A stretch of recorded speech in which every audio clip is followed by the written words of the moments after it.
रावण की स्वर्ण नगरी लंका में आज एक अलग ही सन्नाटा था। समुद्र की लहरें भी मानो धीमी आवाज में कुछ कह रही थीं। हवा में एक अजीब सी बेचैनी थी, जैसे प्रकृति खुद जानती हो कि आज कुछ बड़ा होने वाला है। अशोक वाटिका में माता सीता अपने दुखों में डूबी हुई थीं और उधर हनुमान जी का हृदय क्रोध से भर रहा था। लंका के राक्षसों ने उन्हें बांधा था, उनकी पूंछ में आग लगाई थी, लेकिन क्या वे जानते थे कि वे किसके साथ खेल रहे हैं? हनुमान जी, जो पवन पुत्र हैं, जिनके अंदर भगवान राम की शक्ति बसी है। आज लंका को पता चलने वाला था कि राम भक्त की शक्ति क्या होती है। जब राक्षसों ने हनुमान जी की पूंछ में आग लगाई तो उन्होंने सोचा था कि वे एक बंदर को सजा दे रहे हैं, लेकिन हनुमान जी मुस्कुराए। उनकी आंखों में एक अलग ही चमक थी। वे जानते थे कि ये आग उनका कुछ नहीं बिगाड़ सकती। उन्होंने अपना रूप बढ़ाया, रस्सियों को तोड़ा और एक पल में ही राक्षसों के बीच से निकल गए। अब वे लंका की छतों पर कूद रहे थे, एक इमारत से दूसरी इमारत पर।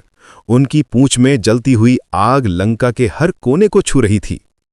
सोने से बने महल, हीरे जवाहरात से सजी इमारतें, सब कुछ इस पवित्र अग्नि के सामने धूल बन रहा था।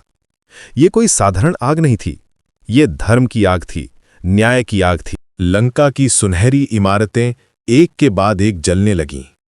हनुमान जी की गर्जना से पूरा शहर कांप रहा था। वे एक विशाल रूप धारण करके लंका के ऊपर से गुजर रहे थे। उनकी पूंछ की आग ने रावण के महल की दीवारों को छुआ और वे भी जलने लगीं। राक्षस भागे जा रहे थे, चीख रहे थे, लेकिन ये आग केवल अधर्म को जला रही थी। माता सीता जहां बैठी थीं, वहां आग का एक कण भी नहीं पहुंचा।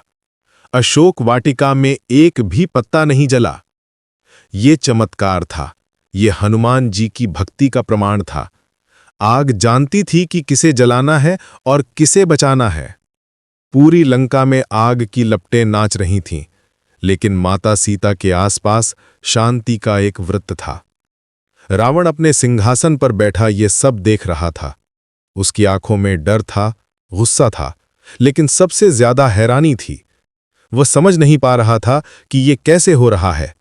उसकी अजेय लंका, जिसे देवता भी नहीं हिला सकते थे, एक बंदर के सामने धूल में मिल रही थी। हनुमान जी ने अपना काम पूरा किया था। वे जानते थे कि ये केवल शुरुआत है। ये आग लंका को बताने के लिए थी कि राम की सेना आने वाली है। ये एक संदेश था, एक चेतावनी थी। हनुमान जी ने एक बार फिर अपनी गर्जना की और समुद्र के ऊपर से उड़ते हुए वापस राम जी के पास जाने के लिए निकल गए। पीछे छोड़ गए जलती हुई लंका, जो अब राख बन रही थी।